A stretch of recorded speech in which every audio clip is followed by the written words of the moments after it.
Hay algo a lo que todos los poderosos temen, aunque no quieran admitirlo. Y no es perder el poder, es darse cuenta, demasiado tarde a veces, de que nunca supieron lo que estaba pasando a su alrededor. En el 2005, el huracán Katrina arrasó Nueva Orleans. Las imágenes fueron brutales. Personas pidiendo ayuda desde sus techos, hospitales sin luz, cuerpos flotando por las calles.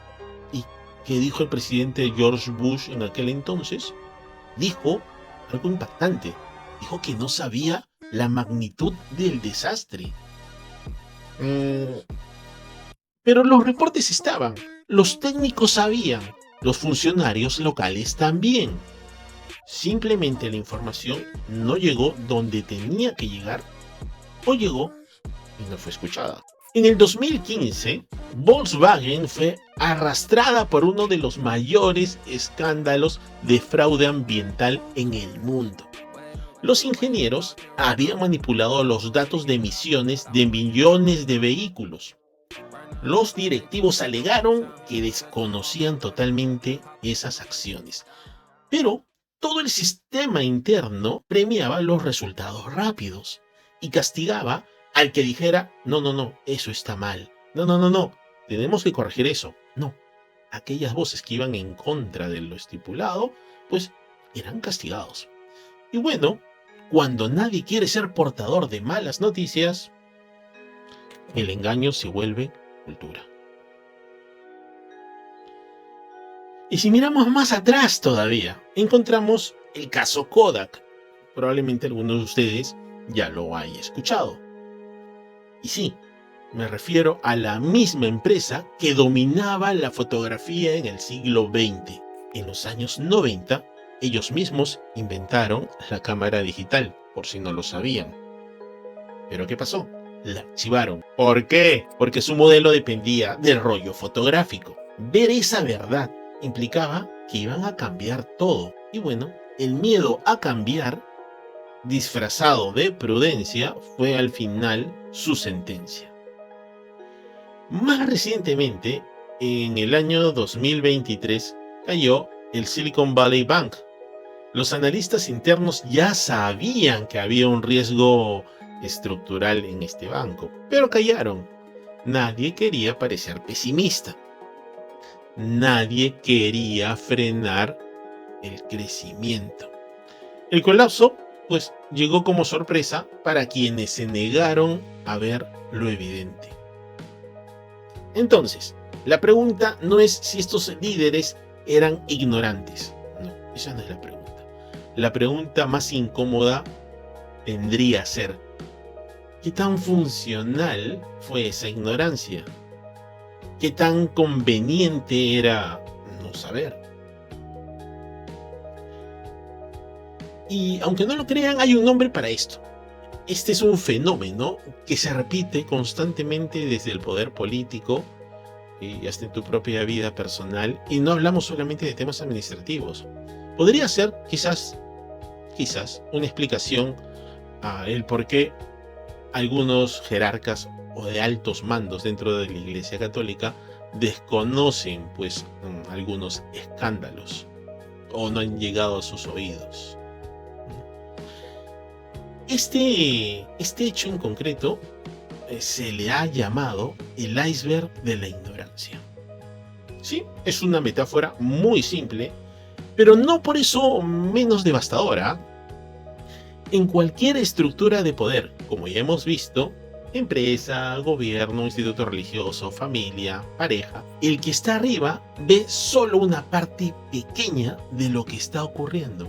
Y no hablamos de errores técnicos, hablamos de una ignorancia estructural, que es silenciosa y, peor aún, que está legitimada. Este hecho lo midió por primera vez un ingeniero japonés, Sydney Yoshida. Él demostró que los altos mandos solo acceden al 4% de los problemas reales. Todo lo demás se queda abajo, no porque no exista, sino porque no sube a sus ojos. Sus oídos no son capaces de escuchar. ¿Y eso de qué cosa nos está hablando? Nos está hablando que en realidad la información no es asequible porque no hay canales idóneos. No sube porque nadie se atreve también. No sube porque al que manda, pues le interesa muy poco preguntar. Y cuando pregunta, no siempre escucha. Ahora bien, no es necesario ser presidente o un CEO de una empresa para estar atrapado en este iceberg. O porque, pues no sé, tu hijo o tu hija, cuando le haces alguna consulta o alguna pregunta de cómo se encuentran, recibes con una respuesta inmediata el todo bien y te conformas con esa breve información. O en tu equipo, donde todos sonríen mientras tú estás planteando algo o mientras otro está planteando algún tipo de idea, y pues en realidad es detrás de esa sonrisa lo único que se está ocultando es la falta de confianza. Inclusive eso pasa también con nosotros mismos, porque a veces en realidad lo que más nos afecta es eso que decidimos no mirar. Y es ahí que el iceberg no solamente vendría a ser una imagen corporativa, también vendría a ser una forma de vivir. Es una suerte de defensa, una estrategia inconsciente, ¿no? Una renuncia cotidiana a la verdad. Antes de seguir creyendo que el problema está allá afuera, que es ajeno a nosotros, creo que debemos detenernos y preguntarnos, ¿qué parte de mi realidad estoy ignorando porque no me conviene verla? ¿Qué me está diciendo algo y que no quiero oír? ¿Qué señales se están dando frente a mí, la cual puedo ver pues que comienzan a prestar a errores, a fallos, a hundimientos, a fracasos frente a mis propios ojos? Y mientras tanto yo sigo avanzando como si nada pasara. Mm, Y sin embargo, no todo es negativo en esta suerte del iceberg de la ignorancia. Porque hasta ahorita lo que podríamos sacar por conclusión es que aquellas personas que ejercen el poder se encuentran cegadas y no conocen toda la información necesaria para tomar decisiones idóneas. O muchas veces la forma de gobierno o la forma de gestión que utilizan que viene a estar pues respaldada por el temor, hacen que nuestros colaboradores no quieran decirnos qué es lo que está ocurriendo realmente, por temor a represalias, por temor a que se les etiquete como los negativos. Pero como les decía, no todo es gris ni todo es oscuro. Y para este caso, eh, pues en una situación como esta, hay ideas que probablemente nunca debieron de haber funcionado. Y este es el caso, por ejemplo, de Flaming Hot. O podríamos decir también cómo romper el hielo desde abajo, de este iceberg. Al final, en nuestra vida, vamos a poder darnos cuenta de que todo es estrategia. Pero estas estrategias también tienen que estar atentas a poder analizar la realidad. Y muchas veces en este hielo, en este iceberg, existen grietas. Y a veces, algunas veces, alguien de abajo logra que lo escuchen. Este fue el caso de Richard Montañez. Él era el conserje de Frito-Lay. No tenía una carrera, no tenía poder, ni siquiera dominaba bien el idioma inglés. Este Ricardo Montañez fue capaz de oír y fue capaz de establecer una estrategia para crear uno de los productos más importantes para Frito-Lay, que fueron los Flaming Hot.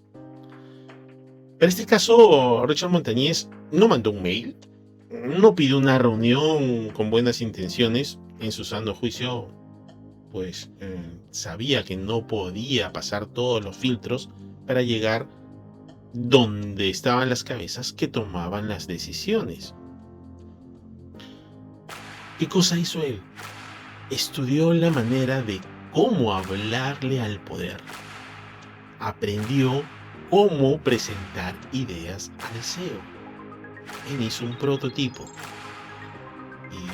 y ¿Qué cosa hizo? Pues no vendió un snack, no, vendió la oportunidad de ampliar el mercado de Frito-Lay. Y pues muchas veces tuvo que romper las barreras y tuvo que saltarse los procesos para poder ser escuchado. En este sentido, Montañés entendió lo que muchos ignoran: la verdad sola no alcanza. Hay que construirle un camino y hablar en su idioma. Y eso no es manipulación, como les dije, es estrategia. ¿De qué otra forma podía haberse hecho él escuchar?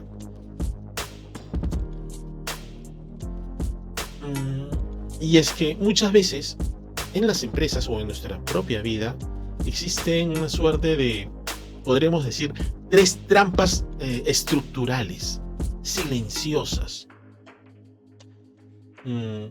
Porque, digamos, no es que el caso de Frito-Lay se haya repetido pues, con éxito en otras empresas. No, es muy difícil. Podríamos decir incluso que es un caso sui generis. La pregunta sería, ¿por qué este iceberg de la ignorancia se mantiene intacto en tantos lugares? Y podríamos mencionar 3 errores en concreto que son muy básicos y repetitivos. La primera, no escuchamos de verdad. No preguntamos, no leemos entre líneas. Preferimos la comodidad de lo explícito, aunque sea falso. El segundo error es que no comunicamos con claridad. Cuando tenemos nosotros algo importante, lo decimos mal, sin estructura, sin contexto, sin fuerza. El tercer error que podemos encontrar también aquí es que no creamos espacios seguros. Sí, no creamos espacios seguros donde la gente, donde nuestros colaboradores pues puedan expresarse con libertad, donde pues puedan perder ese miedo de hablar. Al final, la verdad no nace en un ambiente de miedo, y si nace, muere enseguida. Entonces podemos decir que este iceberg de la ignorancia no se trata de una suerte de inocencia, no, porque estamos hablando de personas que gestionan el poder. Estamos hablando de personas cuanto menos medianamente preparadas. Entonces, lo que sí queda claro es que esta suerte de ignorancia se ha convertido en una suerte de estructura organizacional, se ha convertido en parte de la cultura de muchas empresas, y lo peor de todo es que se ha convertido en una elección por parte de quienes ejercen el poder. Estamos hablando, pues, en todo caso, de un liderazgo mediocre. Porque si no son capaces de darse cuenta que cuando se niegan las cosas, cuando se niega el choque, cuando se trata de evitar la confrontación, el fracaso de la gestión es solo una cuestión de tiempo. La única forma en la cual podemos nosotros evitar esta catástrofe, pues no se va a solucionar con el simple hecho de querer saber más de lo que está ocurriendo. No, porque si no hay un ambiente idóneo, las personas solo te van a decir lo que tú quieres oír o lo que ellos piensan que tú quieres oír. Entonces, se tiene que partir por crear condiciones adecuadas para que la verdad pueda aparecer. Se tienen que abrir los canales pertinentes, proteger a aquella persona que incomoda, y que no incomoda por las puras, sino que, pues muchas veces, da una idea contraria con argumentos. Esa es una gran diferencia también. Tenemos que saber diferenciar entre quien aporta y quien está en contra de algo con argumentos contra aquella persona, pues que puede estar en contra porque sencillamente no le parece o porque no le gustó algo y no tiene los argumentos necesarios. No, o sea, también tenemos que aprender a sopesar eso, ¿no? Otra de las cosas que tenemos que saber como líderes es que tenemos que aprender a escuchar inclusive aquello que no nos gusta, aquello que no queremos oír. Y también aprender a preguntar, porque nadie se anima a preguntar. Para eso, pues se necesita un líder que sea capaz de gestionar, de extraer la información necesaria para sacar a flote no solamente su organización, sino también su vida personal y su propia familia. Esto ya de por sí puede ser algo incómodo y no va a ser muchas veces fácil. Pero esto es lo que diferencia a un líder de quien no lo es. Porque un líder no te va a hundir en realidad. Un líder lo que va a hacer es transformar. Entonces, esta suerte de iceberg de la ignorancia no es una justificación por la cual pues, las jerarquías no se enteran de las cosas. No es una dispensa. En todo caso es un jalón de orejas. Porque pues, deberían involucrarse muchísimo más. Y esto va desde un gerente, un CEO, hasta un jerarca de la iglesia, por ejemplo. Entonces, debemos entender también que este iceberg no distingue cargos. Solo distingue entre quien se atreve a mirar y quien se atreve a cerrar los ojos. Así que ahora ya lo sabes. Y la decisión es totalmente tuya. Y lo más importante es que tienes que recordar que el verdadero poder no es el que manda más. No es aquel que tiene más seguidores, no es aquel que tiene a más personas moviéndole la cabeza. No. Es el que ve mejor, el que escucha mejor. Ese es el que siempre tiene la ventaja. Y una vez más quiero darle las gracias por haberme acompañado durante esta reflexión. Quiero pedirles que puedan seguirme en mis canales, en mi canal de YouTube. Suscríbanse por favor, es gratis. Y pueden hacer lo mismo en mi canal de Instagram, en mi canal de TikTok y también en el blog en el cual normalmente publico material complementario. No es que se está repitiendo lo mismo, no. Se trata de enriquecer, esa es la idea. La idea es dosificar la información de forma que pues, pueda ser un punto de partida. Podríamos hablar muchísimo más, pero digamos, con toda la vorágine a la cual nosotros nos enfrentamos en el día a día, pues es un poco difícil en el tema de la gestión de tiempos. Dicho esto, y agradeciéndoles una vez más, me despido de ustedes, no sin antes desearles que tengan una excelente semana y hacerles recordar de que no se olviden de ser buenos si pueden. Hasta luego.